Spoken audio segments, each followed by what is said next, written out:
اسی دل کے اندر یہ ساری خباثتیں تم نے پال رکھی ہیں نا، یہی دل ہے کہ یہیں سے اٹھتا ہے تو دماغ میں آتا ہے نبی کو گالی دو، یہیں سے بات اٹھتی ہے کہ نبی کو برا بھلا کہو، یہیں سے بات اٹھتی ہے نا.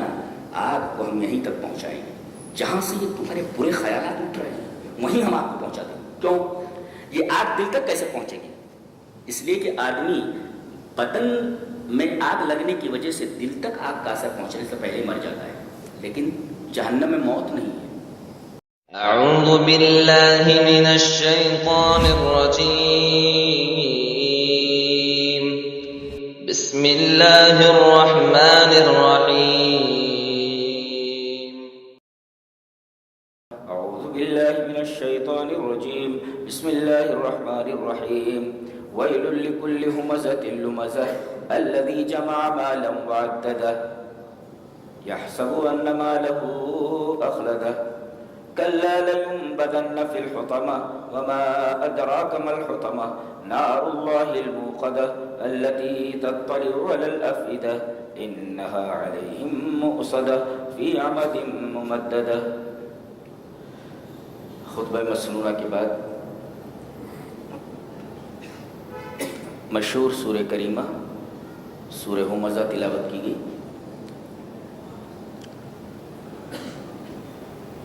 اور آج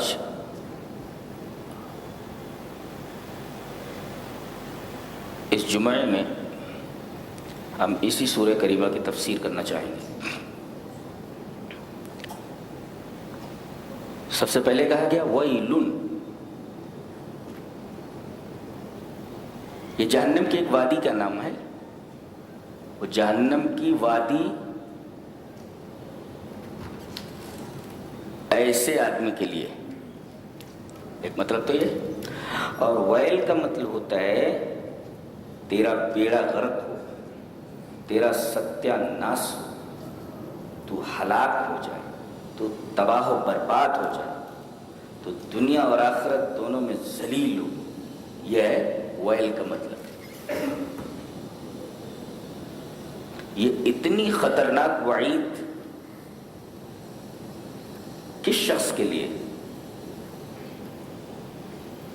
یہ کلمہ ویل لفظ وعید ہے جس کے یہ معانی ہیں جو میں نے بیان کیے.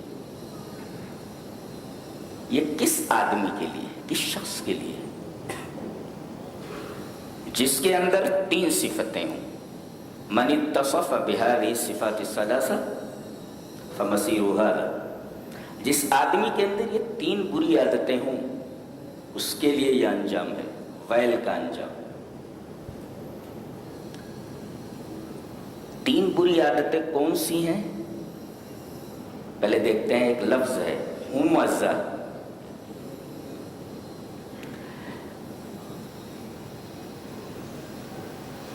ہمزہ کا مطلب بتانے سے پہلے ہم بتا دیں کہ وہ 3 بری صفتیں کون سی ہیں.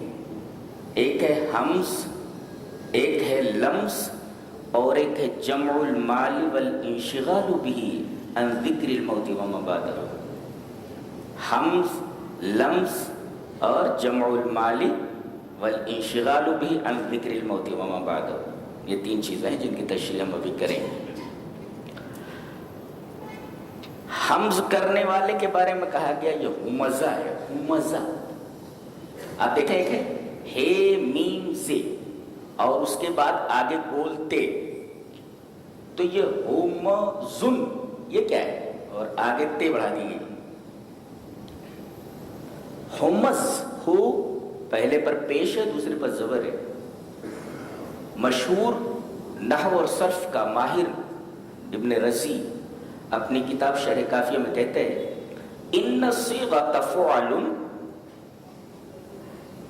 بضم ففتح ترد للمبالغۃ فی فاعل. وہ کہتے ہیں کہ اگر اس وزن پر آئے کوئی لفظ کہ پہلے پر پیش ہو اور دوسرے پر زبر ہو، تو سمجھو اس کے اندر مبالغے کا معنی ہوتا ہے. یعنی اس فعل سے متصف جو شخص ہے اس کے اندر یہ فعل مبالغے کے ساتھ پایا جاتا ہے. اور ویسے ہے ہمز کے ساتھ لمزن بضم ففتح، ہمزن